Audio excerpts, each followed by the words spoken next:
ये आज हमारा 10th मैथमेटिक्स फेडरल बोर्ड का लेक्चर नंबर 10 है। हमने लेक्चर नंबर 9 में साइंटिफिक डिवीजन के कुछ पार्ट्स डिफ़ाइन किए थे। आज हम मज़ीद उसके कुछ जो हैं पार्ट्स हैं हम वही डिफ़ाइन करेंगे कि अगर हमारे पास अननोन फैक्टर पॉलिनोमियल गिवन हो एल और एम का हम कैसे वैल्यू फाइंड करेंगे, हम यही डिफ़ाइन करेंगे। अगर हमारे पास एक वैल्यू गिवन हो x-1 और दूसरा हमारे पास x+1 फैक्टर गिवन हो, हम इस एल और एम में हम इन दोनों का वैल्यू फाइंड करेंगे। तो हम फाइंड करने के लिए हम हेल्प लेंगे सिंथेटिक डिवीजन की कि सिंथेटिक डिवीजन के हिसाब से हम एल और एम का वैल्यू फाइंड करेंगे। तो हमारे पास एक्स जो गिवन है एक -x-1 और हमारे पास दूसरा जो गिवन है वो x+1 आर द फैक्टर इस x² का, ये दोनों फैक्टर गिवन है, एक पॉजिटिव है एक नेगेटिव है। अब देखते हैं ये हमारा क्या है, x-1 है फर्स्ट और हमारे पास जो ये इसका बनेगा x-1 = 0 और x = 1। एक हमारे पास जो फैक्टर बना वो 1 बना इस इक्वेशन का। अब हम इस फैक्टर को इस इक्वेशन के जो है वो 0 के इक्वल बनेगी p(x), क्योंकि x-1 जो फैक्टर हैं वो 0 के इक्वल हैं। हम इसे सिंथेटिक डिवीजन के हिसाब से सॉल्व करेंगे और दूसरे को इक्वेशन जो बनेगी हम उसे भी सिंथेटिक डिवीजन के हिसाब से सॉल्व करेंगे। फिर हम इन दोनों को साइमल्टेनियसली सॉल्व करेंगे, तब हमारे पास m और l का वैल्यू बनेगा। अब अनदर हमारे पास जो है x+1 है फैक्टर। अब हम इसे सिंथेटिक डिवीजन के हिसाब से फर्स्ट को सॉल्व करते हैं। अब a जो है हमारे पास x³ + 3lx², ये इक्वेशन है हमारे पास, पॉलिनोमियल इक्वेशन है x², ये स्क्वायर है, उसके बाद प्लस m(x-1), ये इक्वेशन हमारे पास पॉलिनोमियल है। ये x का पावर 1 है और 1 जो है हमारा कांस्टेंट है, वहाँ पे x का पावर 0 है। अब इसमें हमारे पास सारे पॉलिनोमियल इक्वेशन गिवन है, क्यूब, स्क्वायर, x⁴ और x0। अब हम इसे सिंथेटिक डिवीजन के डिवाइड करते हैं 1 के हिसाब से। अब x³ का जो हमारे पास कोएफिशिएंट है वो 1 है और x² का हमारे पास 3 और l है, ये हमारे पास 3l और उसके बाद x का m है और कांस्टेंट हमारे पास -1 है। अब हम इसे x = 1 से डिवाइड करते हैं। अब हमें पता था, हमने पिछले क्लासेस में डिफ़ाइन किया है कि फर्स्ट हमारा जो है वो सेम। अब उसके बाद अब जो हमारा डिवाइडेंट है उससे हम इसे मल्टीप्लाई करेंगे। ये हमारे पास x³ है, x² है और x⁴ है और ये हमारे पास x0 है। अब हम 1 जो है वो 1 से मल्टीप्लाई होगा तो वो 3l के नीचे आएगा, इन दोनों को हम प्लस करेंगे तो बनेगा 3l + 1। उसके बाद 3l + 1 से हम 1 मल्टीप्लाई करेंगे तो हमारे पास 3l + 1 वो m से ऐड होगा 3l + 1, तो ये हमारे पास फॉर्म बनेगा 3l + m + 1, ये हमारे पास। अब उसके बाद हम 1 से 3l + m से जब मल्टीप्लाई होगा तो ये सेम ही टर्म हमारे पास बनेगा, क्या बनेगा 3l + m + 1। अब ये हम जब ऐड करेंगे तो 1 1 कैंसिल हो जाएगा, हमारे पास बनेगा 3l + m। ये हमारे पास क्या बना, रिमाइंडर 3l + 1, ये हमारे पास रिमाइंडर बनाओ। अब उसके बाद हमें पता है कि हमारी जो पॉलिनोमियल इक्वेशन है वो 0 के इक्वल है, इसलिए जो हमारा रिमाइंडर वो 0 के इक्वल आएगा। देयरफॉर हमारे पास जो बनेगा 1 = 0 ऑफ द पॉलिनोमियल्स। अब देखें 1 जो है, क्योंकि पॉलिनोमियल हमारा जो है 0 के इक्वल है तो इसलिए हमारे पास x का जो वैल्यू बना वो 1 बना, इसलिए ये जो हमारा रिमाइंडर है वो 0 के इक्वल बनेगा। तो हमारे पास इक्वेशन नंबर ये 1 बनेगी। अब उसके बाद हमारे पास क्या बना, 3l + m रिमाइंडर है हमारे पास, जो इक्वेशन नंबर 1 का बना रिमाइंडर, तो ये इक्वल बनेगा 0 के। अब हमारे पास 3l = m = 0। अब ये हमारे पास जो इक्वेशन बनी वो इक्वेशन नंबर 1 बनी। अब उसके बाद हमारे पास x इक्वल -1 पे हमने फैक्टर जो था हमने उस पर सॉल्व किया। अब हम उसे सॉल्व करेंगे x+1 पे। ये हमारे पास फर्स्ट है।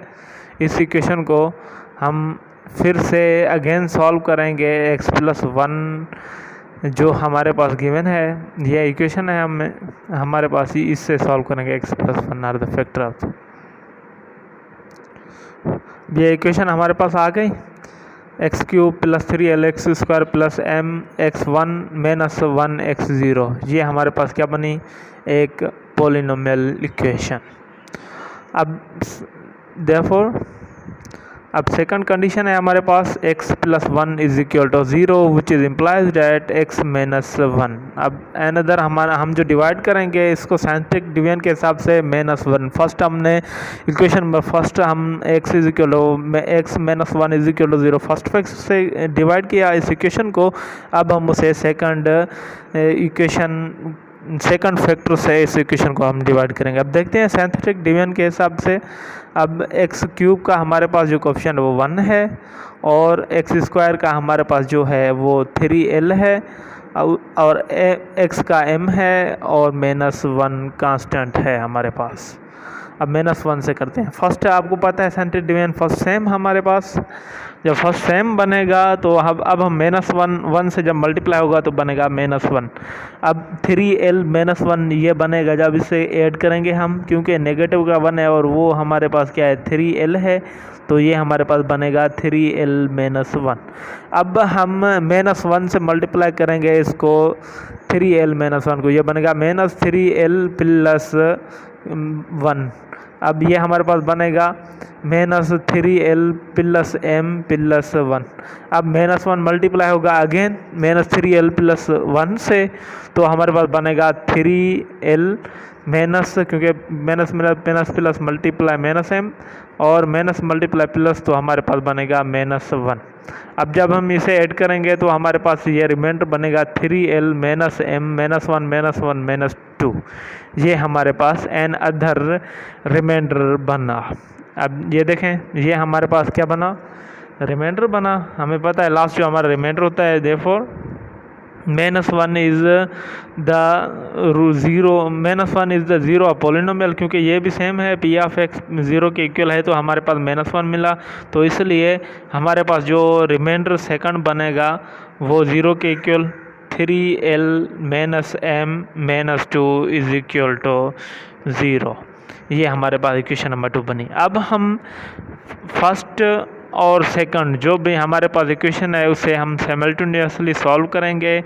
हम l और m का वैल्यू फाइंड करेंगे इक्वेशन नंबर 1 और इक्वेशन नंबर 2 के हिसाब से। ये हमारे पास इक्वेशन 1 है और 2 हमने दोनों इक्वेशन फाइंड की हैं।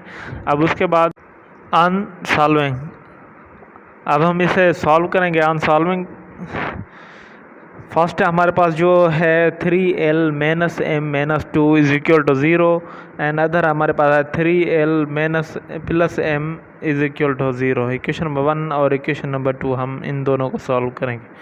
ऐड करेंगे तो ये हमारे पास 6l - m + m दोनों कैंसिल, तो हमारे पास -2 = 0। अब -2 है 6l = 2। अब 6 जो है l से मल्टीप्लाई है, तो हम क्या करेंगे 6 से मल्टीप्लाई ऑन बोथ साइड या डिवाइड करेंगे। ये दोनों आपस में कैंसिल हो जाएंगे तो बनेगा 2/3 l = 1/3। l का हमें वैल्यू जो है वो l/3 मिला। अब उसके बाद हम इक्वेशन नंबर 1 में पुट करें या 2 में पुट करें कोई इसका मतलब नहीं है, हमें आंसर मिल जाएगा। अब हम इसे इक्वेशन नंबर 1 में पुट करते हैं। अब हम इक्वेशन नंबर 1 में पुट करेंगे। इक्वेशन नंबर 1 में l = 1/3 जब हम पुट करेंगे तो 3 और 3 दोनों कैंसिल हो जाएंगे और m बनेगा m + 1, तो m = -1 बनेगा। अब देखें ये हमारे पास l और m दोनों का वैल्यू फाइंड हो गया। 2 हमारे पास इक्वेशन गिवन थी, ये हमने सॉल्व किया।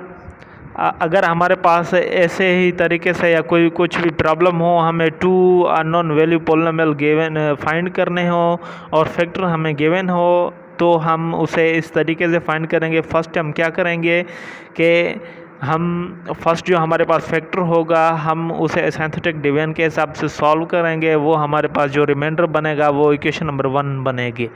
अब उसके बाद हमारे पास सेकंड जो है गिवन होगा नंबर, वो हम उसे भी वो हमारे पास जब हम उसे साइंटिफिक डिवीजन के हिसाब से सॉल्व करेंगे तो वो हमारी इक्वेशन नंबर 2 बनेगी। फिर उसके बाद हम उसे ऐसे सॉल्व करेंगे, जब हम सॉल्व करेंगे तो हमें एल और एम का वैल्यू फाइंड हो जाएगा।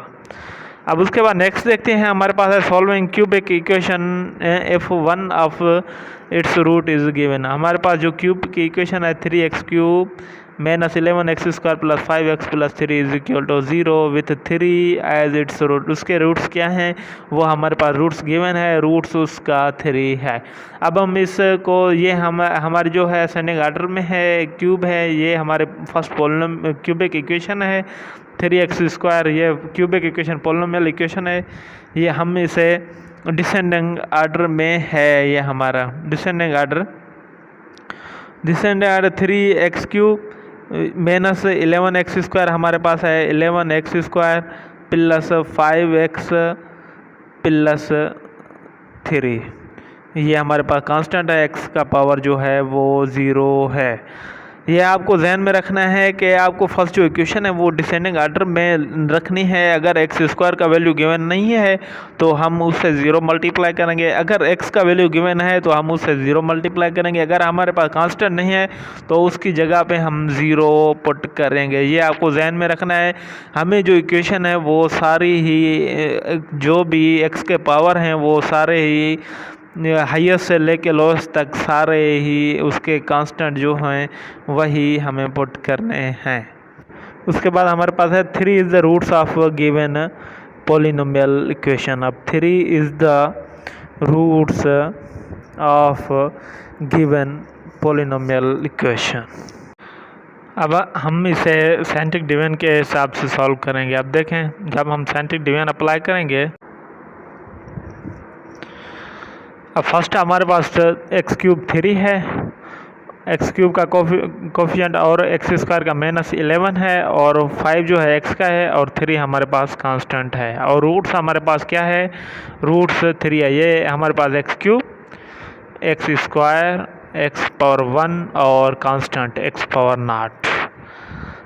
अब 3 हमारे पास रूट्स है। अब फर्स्ट हमें पता है कंडीशन फर्स्ट सेम 3, ये हमारे पास क्वेश्चन बनेंगे। फर्स्ट हमारे पास 3 सेम 3 मल्टीप्लाई जब 3 से होगा तो हमारे पास क्या बनेगा 9 पॉजिटिव का है, 9 पॉजिटिव का 11 नेगेटिव का, तो हमारे पास -2। अब 3 मल्टीप्लाई -2 तो हमारे पास -6।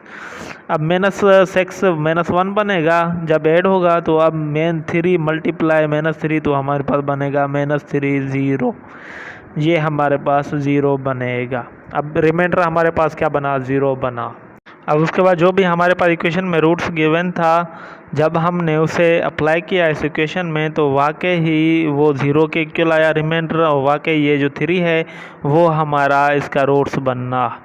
अब ये हमारे पास क्वेश्चन फॉर्म है। हमने जब इस साइंटिफिक डिवीजन इस पोलिनोमियल इक्वेशन का है, हमने जब इसे 3 से डिवाइड किया तो हमारे पास ये क्वेश्चन बना 3 - 2 - 1। अब 3 जो है हमारा x³ है, जब हमने x से डिवाइड किया तो हमारे पास x कैंसिल हो गया, x² बना।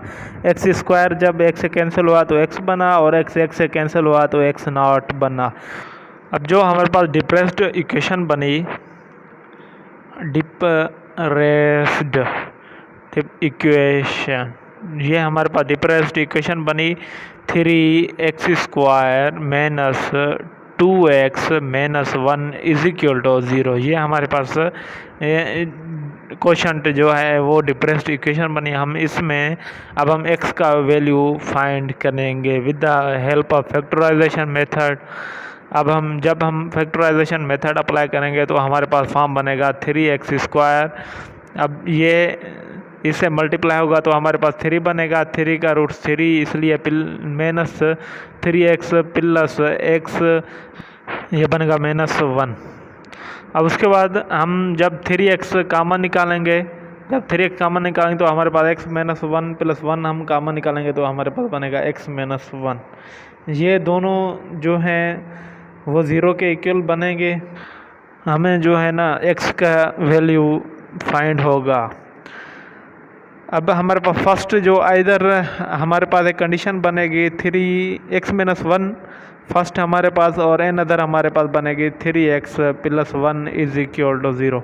अब इधर एक हमारे पास जो x का वैल्यू बनेगा x-1 इज इक्वल टू 0 और दूसरा हमारे पास 3x+1 इज इक्वल टू 0। अब ये x पॉजिटिव बनेगा और ये हमारे पास x का जो वैल्यू बनेगा 3x-1 और x इज इक्वल टू -1/3। ये हमारे पास x का रूट बना, x इज इक्वल टू -1/3 और दूसरा हमारे पास रूट बना x इज इक्वल टू -1। ये हमने इसे जो है हमारे पास क्यूबिक इक्वेशन गिवन थी। फर्स्ट हमने क्यूबिक का इक्वेशन को सॉल्व किया, हमें रूट गिवन था क्यूबिक का 3। अब उसके बाद जब क्यूबिक इक्वेशन के बाद क्वाड्रेटिक इक्वेशन आई तो हमें क्वाड्रेटिक इक्वेशन पर फैक्टराइजेशन मेथड से हमने सॉल्व किया तो हमें x का वैल्यू फाइंड हुआ। एक हमारे पास x का वैल्यू 3 और दूसरा हमारे पास x इज इक्वल टू 1, तीसरा हमारे पास x इज इक्वल टू -1/3।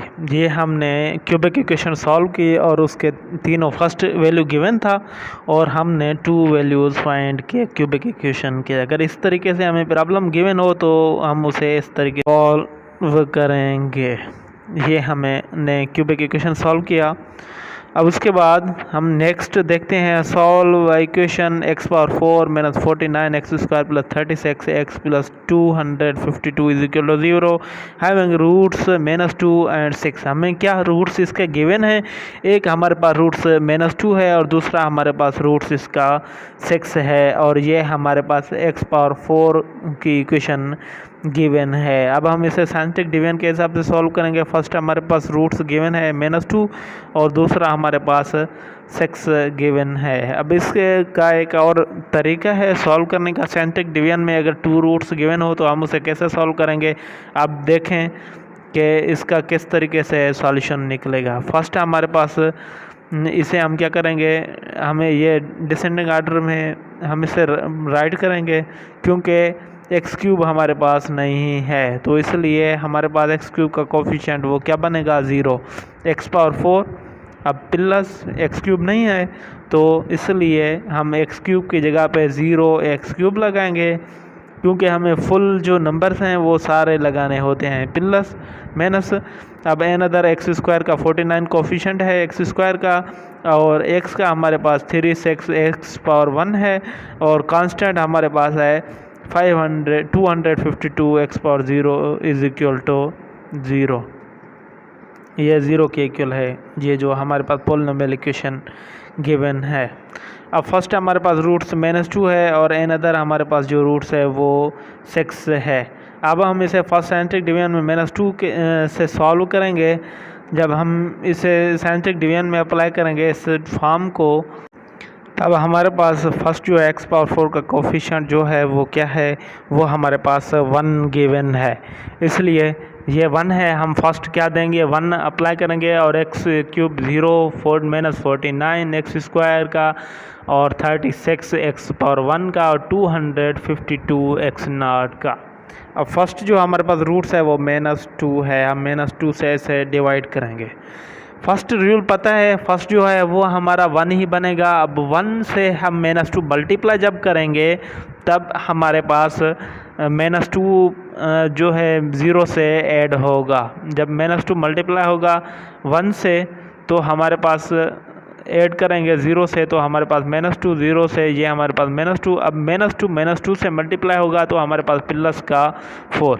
अब प्लस का 4 करेंगे तो माइनस के 45 बनेंगे। अब माइनस के 45 और माइनस का 2 से जब मल्टीप्लाई होंगे तो हमारे पास ये बनेगा 90। हम क्या करेंगे ऐड करेंगे 36 तो हमारे पास ये बनेगा 126।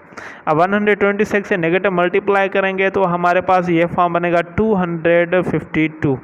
ये दोनों टर्म आपस में क्या बने 0, रिमाइंडर हमारे पास क्या बना 0 बना।